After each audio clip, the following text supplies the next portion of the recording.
الشاب عمار المريسي من أبناء مريس شمالي الضالع ذاع صيته في موهبته باستكشاف مصادر المياه.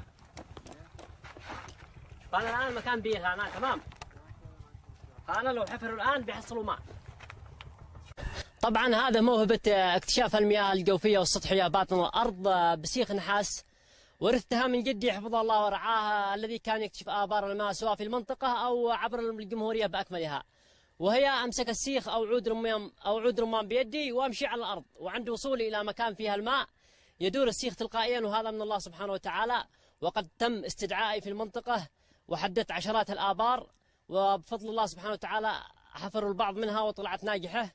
في مريس ذات الأراضي الزراعية الواسعة التي يعتمدون عليها كمصدر دخل رئيسي، تمثل المياه الشريان الوحيد لري الأراضي المزروعة، وكان للشاب المريسي دور في استكشاف العديد من الآبار وبنجاح مبهر، حيث باتت تغذي تلك الوديان وتدر على السكان أرباحا كبيرة.